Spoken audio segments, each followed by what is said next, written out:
Iran के पीछे अभी सब पड़े हैं सब तबाह करने के लिए। अभी अमेरिका इनको फिर मारेगा। अमेरिका और ईरान की इतनी अच्छी दोस्ती थी कि आप कल्पना नहीं कर सकते। यही सब मिलके इसको टॉर्चर करता है। सऊदी अरब कहता है अमेरिका से कि मार दो ना परमाणु बम। तब से ईरान की दुश्मनी आज तक। और हर ख्वाब पूरे नहीं हो सकते दुनिया में, कुछ ख्वाब अधूरा रहती है। इराक तबाह हो गया। यहाँ पर इराक और सीरिया दोनों बर्बाद हो गए। यहाँ एक आतंकवादी घूमते हैं सब, IS आतंकवादी घूमते हैं सब, IS।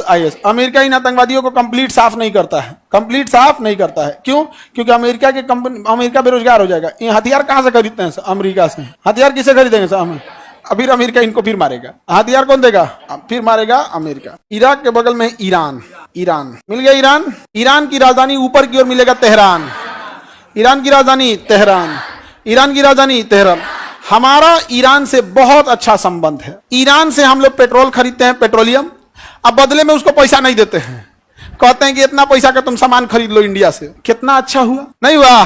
कितना अच्छा हुआ यहाँ पे। अब जैसे मान के चलिए हम कहीं गए कपड़ा खरीदने, खूब कपड़ा खरीद लिए और उससे कहें कि एक काम करो हम पैसा नहीं देंगे, हमारी खेत में आके परोरा तूर लो। हमारा क्या जाता है? अगर नहीं तो फिर हमको परोरा दूसरी जगह ले जाके बेचना पड़ता। हमारा बेचना नहीं पड़ा, तूर तार के लेके चल गए यहाँ पे। तो इंडिया ईरान को पैसा वैसा नहीं। अब पैसा जब देता है ना तो इंडियन रुपीज में दे देता है। किस में दे देता है? इंडियन रुपीज में। ईरान के पीछे अभी सब पड़े हैं सब तबाह करने के लिए। और ईरान को पता है कि हमको क्या बनाना है? परमाणु बम। क्या बनाना है? परमाणु बम। अगर ईरान परमाणु बम बना लिया तो कोई देश इसको रोकेगा नहीं। उसका कहना है कि परमाणु बम बना लिया, अच्छा परमाणु बम बना लेगा तो एक में तो इजराइल खत्म हो जाएगा। एक खत्म होने में तो टाइम लगेगा। ईरान जो था ना बहुत जबरदस्त है। यहाँ पर ना अमानतुल्लाह खोमैनी नाम का एक आदमी था। अमेरिका क्या किया, यहां पर अमेरिका और ईरान की इतनी अच्छी दोस्ती थी कि आप कल्पना नहीं कर सकते। लेकिन आप लोग उस समय नहीं होंगे, 1970 के आसपास थे आप लोग, 70-75 में नहीं होंगे आप लोग, बहुत पहले की बात है। इतनी जबरदस्त दोस्ती थी कि जितने स्कूल कॉलेज थे अमेरिका के मॉडल पे चलते थे यहाँ पर। और अमेरिका ने इतना मॉडर्न बना दिया था, इसको कोई हद नहीं। किसी देश को कैप्चर करना होता है ना अंग्रेजों को, तो पहले उस देश को संस्कृति को चौपट करते हैं सब। संस्कृति को चौपट करेंगे सब। संस्कृति चौपट करना इजी है। हीरो हीरोइन को 2-4 को बॉलीवुड से नचनियन को लाएंगे, रुमाल बराबर कपड़ा दे देंगे पहनने के लिए और कहेंगे सब मॉडर्न है। नहीं, मॉडर्न नहीं हो तुम, नचनिया हो, वेस्टर्न हो। यहाँ पे बस काम खत्म। हमको कोई ऐतराज नहीं है तुम छोट कपड़ा पहनो, लेकिन तुम इज्जत खोजोगी देवी वाला नहीं होगा। नहीं समझ में आ गया? भाषण देने लगते हैं सब यहाँ पर, अजब टाइप का है। कौन मना कर रहा है भाई? आपका अधिकार है आप पहनिए, लेकिन मेरा अधिकार है हम कितना इज्जत देंगे ये हम डिसाइड करेंगे। जब आपको अधिकार है कितना कैसे रहने का, तो हमें अधिकार है कैसा इज्जत देने का। आप सुपनेखा हैं कि माँ सीता हैं, ये डिसाइड हम लोग करेंगे। आपके आचरण को देखते पूरा चौपट कर दिया। ईरान में इस्लामिक देश था, बर्बाद कर रहा था वहां पर। और आज ईरान में बुर्का पहनने पे बवाल हो जाता है, बिना नकाब का निकल जाएंगे तो गोली मार दिया सब। अभी देखे थे ना, बाल खुला था तो उसके लिए गोली मार दिए थे सब। इतना भी हार्ड नहीं होना चाहिए किसी का। तो वहां पे सब ना बाल काट के ऐसे आंदोलन दिखा रहे थे सब। तो रूस ने कहा कि तो अमेरिका ईरान को लेकर चल गया हो, तो रूस ने एक आदमी को बुलाया, अमानतुल्लाह खोमैनी को। अमानतुल्लाह खोमैनी आया कहां पर? ईरान। कहा कि अमेरिका तो बर्बाद कर दिया हम लोग, अमेरिका कल्चर नहीं रहेगा यहाँ पे, इस्लामिक कल्चर रहेगा। तो जब कम पढ़े लिखे लोग रहेंगे ना तो धर्म का नशा इजीली लग जाता है।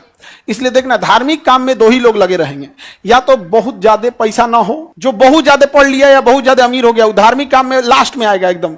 ना वो पंडाल गाड़ेगा, ना जुलूस निकालेगा, ना कुछ आएगा, लास्ट में आएगा एकदम यहाँ पे।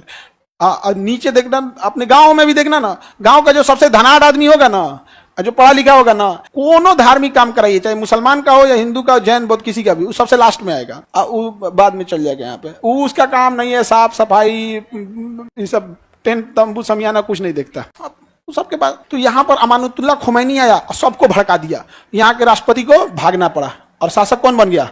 अमानतुल्लाह खोमैनी। और अमेरिका तो वहां वेस्टर्न कल्चर भरा था। उसने कहा कि कोनो स्कूल में हम देख लिए स्कर्ट पहनते हुए तो मार देंगे गोली। वापस सारा इस्लामिक कल्चर ला दिया यहाँ पे। लेकिन अमेरिका वहां शराब और डिस्को डांस, नाच गाना भरपूर भर दिया था। तो खोमैनी ने कहा सबको लाइसेंस मिलेगा, स्टेडियम में आओ लोग, बुला के सबको मरवा दिया। लाइसेंस लेने के लिए बुलवाया था। नहीं समझ में आ गया? जैसे बिहार सरकार कहे कि किसको किसको शराब बेचना है, आप लोग गांधी मैदान में आइए, हम लाइसेंस देंगे 1 के दिन में। सब लोग गए लोग और सब जना को उठवा ले जाए। तो ये तो हम तो बस गिरफ्तारी के ना बोल रहे हैं। खोमैनी मरवा दिया था सब लोग साफ, कहानी खत्म। अमानतुल्लाह अमेरिका भड़क गया। अमेरिका ने प्रतिबंध लगाने लगा और राजदूतों को सजा दिया यहाँ पर। तो ईरान ने क्या किया, अमेरिका के दूतावास में लगभग 250 लोग काम कर रहे थे। कितने लोग? सभी लोग को बंधक बना लिया, कहा कि इन लोग को नहीं छोड़ेंगे। अमेरिका का इतना हिम्मत, हमारे राजदूतों को तुमने बंदी बना लिया। अमेरिका का कोई बात नहीं, अमेरिका ने अपने 5 गो हेलीकॉप्टर भेजा यहाँ से कहा कि लेके आओ उन लोग को। यही सब ढीठ सब लेके घुस गया सब हेलीकॉप्टर। पहले आंधी उठ गया यहाँ ईरान में, क्या उठ गया? आंधी। एक हेलीकॉप्टर में गिर गया, क्रैश हो गया, धड़ाम से गिरा, क्रैश हो गया, और वहां पे क्रैश गया। आग लगने से पहले उसमें से सब निकल गया, सब कुछ कुछ घायल था। अब क्या होगा? एगो हेलीकॉप्टर गया, तब तक वहां से एगो बारात जा रही थी, वो देख ली क्या हुआ है, तो इतना मनबड़ था, सब रॉकेट लॉन्चर लगा के उड़ा दिया से उसको, और भयंकर तबाही हो गया। तब तक ये खबर पहुंच गया पूरे इराक में। तो जो 250 बंदी थे ना, उनको अलग अलग जेल में भर दिया कि ले एक जगह रहेगा तब ना तुम करेगा, अलग अलग जेल में कर दिया यहाँ पे। और तब इन लोग को रिटर्न आना पड़ा। क्या आना पड़ा? रिटर्न। नहीं तो इतना ढीठ था सब, उन सबको पता था कि एक ही जगह यहाँ से सबको भर भर के लेके चलाएंगे। और जानते हैं ईरान ने कितने दिन बंदी बनाया था? 2 साल तक। 2 साल तक अमेरिका को घुटना पे ला दिया था। और तब समझौता हुए अमेरिका आए, तब गया वहां पे। तब से ईरान की दुश्मनी आज तक है। अमानुतुल्लाह खोमैनी वहाँ का सुप्रीम लीडर है। वहाँ एक कोई मस्जिद है, उस मस्जिद के ऊपर लाल झंडा लगा दिया जाएगा तो समझिए कि कभी भी युद्ध कर देगा। अब कौन सा मस्जिद का नाम नहीं पता, वो शिया कल्चर है वहाँ पे। उस मस्जिद के ऊपर लाल झंडा लगा देगा मतलब युद्ध कभी भी किया जा सकता है। और उसके ऊपर सितंबर 2024 से लाल झंडा लगा दिया है। सितंबर 2024 क्या किया है? लाल झंडा लगा दिया। समझा गया? अब तुम कहोगे कि हमरा कैसे पता? इंडिया के लोग, बहुत सारे लोग ईरान में हैं, सऊदी अरब में, बहुत लोग जहाँ जाते हैं वहाँ पे 2-4 लोग से हमारा भी संपर्क है। आते हैं लोग तो हम बड़ा शौक से उनसे मिलते हैं, बताइए इराक में क्या चल रहा है, सीरिया में क्या चल रहा है, तो वहाँ का एग्जैक्ट बात बताता है। नहीं समझे? अब जैसे हमको आपके गांव के बारे में पता करना है तो हम गांव में जाएंगे, हम पता करेंगे फलानिया जिला का कौन है, वो इस जिला का, इस गाँव का कौन है, आ जाओ। आधा घंटा में सब बात बता देगा। हाँ सर ऐसे मुखिया ठीक नहीं है, विधायक से नहीं जमता है, उसका मुखिया नहीं ना है, पत्नी की जगह अपने रहता है, मुखियाइन है, सारा बात बता देगा, काम खत्म। तो ईरान जो है अभी परमाणु बम बनाने में लगा हुआ है और अमेरिका चाहता है ईरान को तबाह कर दिया जाए। ईरान को क्या कर दिया जाए? तबाह कर दिया जाए। अब डोनाल्ड ट्रंप आया है, पगला युद्ध मत कर दे। हम लोग नहीं चाहते हैं कि ईरान बर्बाद हो। हमें क्या घाटा है ईरान से?